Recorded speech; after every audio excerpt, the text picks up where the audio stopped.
معاشی محاذ سے بڑی خبر، IMF اور پاکستان کے درمیان $7 ارب قرض کا اسٹاف لیول معاہدہ طے پا گیا۔ 37 ماہ کے معاہدے کی حتمی منظوری مالیاتی فنڈ کا ایگزیکٹو بورڈ دے گا۔ مخصوص نشستوں پر سپریم کورٹ کے فیصلے سے سیاسی ہلچل، قومی اسمبلی کی مزید 23 نشستیں ملنے کے بعد تحریک انصاف 160 نشستوں کے ساتھ بڑی جماعت بن کر ابھرے گی۔ سینیٹر علی ظفر نے سینٹ الیکشن دوبارہ ہوتے دیکھ لیے۔ سپریم کورٹ کا متنازع مخصوص نشستیں تحریک انصاف کو دینے کا حکم۔ پشاور ہائی کورٹ اور الیکشن کمیشن کا خواتین اور اقلیتوں کی 77 مخصوص نشستیں دیگر جماعتوں کو دینے کا فیصلہ کالعدم۔ سنی اتحاد کونسل کی اپیل پر 13 رکنی فل کورٹ نے 8-5 کی اکثریت سے فیصلہ سنا دیا۔ حکومت کا سپریم کورٹ کے فیصلے کے خلاف نظر ثانی اپیل دائر کرنے کا اشارہ۔ وفاقی وزیر قانون اعظم نذیر تارڑ نے سپریم کورٹ کا فیصلہ آئین کو دوبارہ تحریر کرنے کے مترادف قرار دے دیا۔ پیپلز پارٹی کے رہنما شرجیل انعام میمن نے عدالتی فیصلہ مبہم قرار دے دیا۔ عدالتی فیصلے سے حکومت کو کوئی فرق نہیں پڑے گا، واضح اکثریت حاصل ہے، مصطفیٰ کمال کا رد عمل۔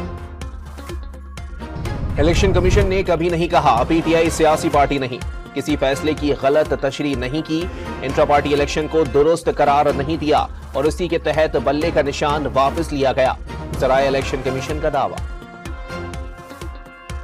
حکومت پنجاب نے سپرنٹینڈنٹ اڈیالہ جیل اسد وڑائچ کا صاحبال جیل تبادلہ کر دیا۔ جیل خانہ جات کے گریڈ 19 کے عبدالغفور انجم اڈیالہ جیل کے نئے سپرنٹینڈنٹ تعینات۔ اسلام آباد کی عدالت میں بانی PTI اور بشرا بی بی کی عدت نکاح میں سزا کے خلاف اپیلوں کی سماعت، خاور مانیکا کے وکیل کے دلائل جاری۔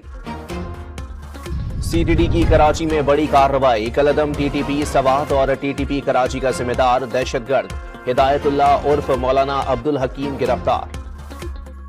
ڈیرہ غازی خان میں کوہ سلیمان میں طوفانی بارشوں کے بعد سیلابی صورتحال، ندی نالوں میں طغیانی، رہائشیوں کو محفوظ مقامات پر منتقل ہونے کے لیے مساجد سے اعلانات۔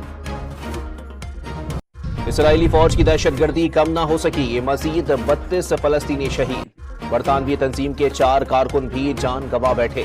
تل ہوا سے اسرائیلی انخلا کے بعد 60 افراد کی اجتماعی قبر دریا، صہیونی وزیر اعظم کا حماس کے خاتمے تک جنگ جاری رکھنے کا اعلان۔